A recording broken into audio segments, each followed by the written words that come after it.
በስመ አብ ወወልድ ወመንፈስ ቅዱስ አሐዱ አምላክ አሜን። ሰላም ናቻናሌ ተኸታተልቲ ከመይ ቀኒኹም ደሕና ዲኹም? ኣነ ሰላም የእግዚአብሔር አምላክ ይመስገን። ከምቲ ኣነ ሰላም ንረኽቦ ንስኻትኩም ሰላም ክትኾንለይ ብዓድኩም ተስፋ እየ። ሎማዓንቲ እቲ መሪ ስደት ናማርያም ሓምሻይ ክፋልን ናይ መወዳእታን ሒዘልኩም መፅአኒ ኢኹ። ጀሚረ እስካብ ንፍፅም ምሳይ ክትፀንሑ በትሕትና የላወኩም። ለቻናሌ ሓደሽቲ ዝኾንኩም ሳብስክራይብ ብምግባር ቤተሰብ ኩኑ።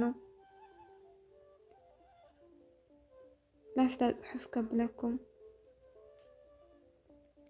ንመዘኻኸሪ ዝኣክል ካብ 4ይ ክፋል ኣብ መንገዲ ሓንቲ ዒላ ረኺብና እንተኾነ ገና ማይ ዘይብላ ጉድጓድ ጥራሓ ነበረት ፍቕሪ ወደይ ኣፃውዑ ሓፍ ኣቢሉ ሽዑ ንሽዑ ማይ መለአት።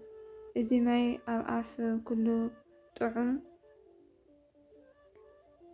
ኩሉ ሰብ ጥዑም ይኹን ነቲ ኩሉ ብእምነት ንዝሕፀቦ ፍጡር ድማ ፈውሲ ይኹን እናበለ ነቲ ዓላ በረኻ በይነይ ምስ ፍቕሪ ወደይ ስለ ዝነበርኩ ነዚ ናይዚ ዒላ ተኣምራት ይርኢን ብሓጎስ ተመሊአን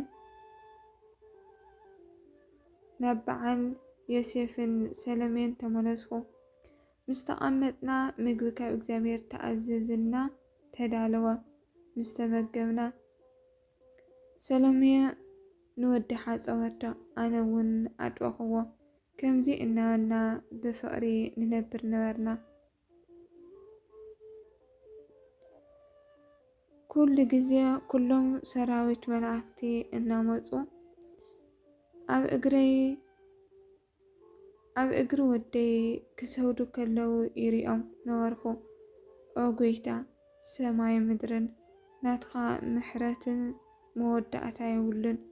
ነቲ ብመልክዕኻን ብምስልኻን ዝፈጠርካዮ ደቂ ኣዳም ንክተድሕኖም በዚ ትሕትና እዚ ሰብ ዝኾንካ ጎይታ ናይ ባህሪ ኣምላክ ኢኻ። ንኣኻ ንዝወለደትና ምሳኻ መንከራ ንዝተቐበለትና ቅድስቲ ድንግል ድማ ክብሪ ይግብኣ እናበሉ ኣመስገኑ። እቶም መላእክቲ ከዓ እናመፁ የገልግሉ ነበሩ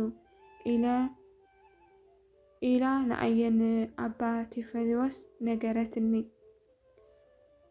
ኦ ኣደና ወላዲት ኣምላክ ብሕልናኽን ብስጋኽን ብክልተ ወገን ድንግል ዝኾንኪ ቅድስቲ ማርያም ከምቲ ንኣባ ቲፈሊዎስ ንሊቀ ጳጳሳት ተገሊፅኪ ዝነገርክዮ ካብ ድኻም ስጋን ነፍስን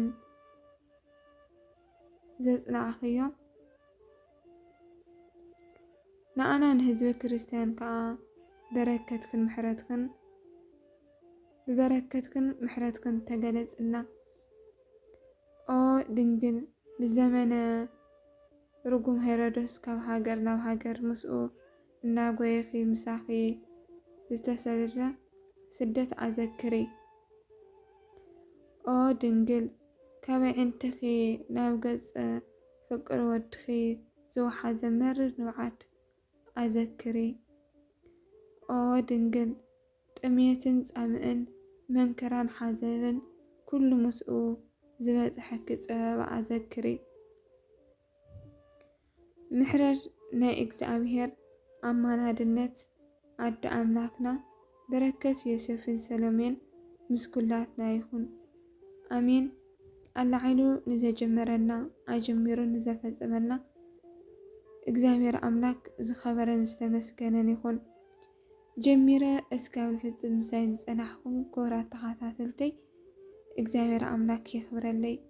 ሃናፂ ምብርታዕኩም ርእቶኹም ኣይፈለየኒ።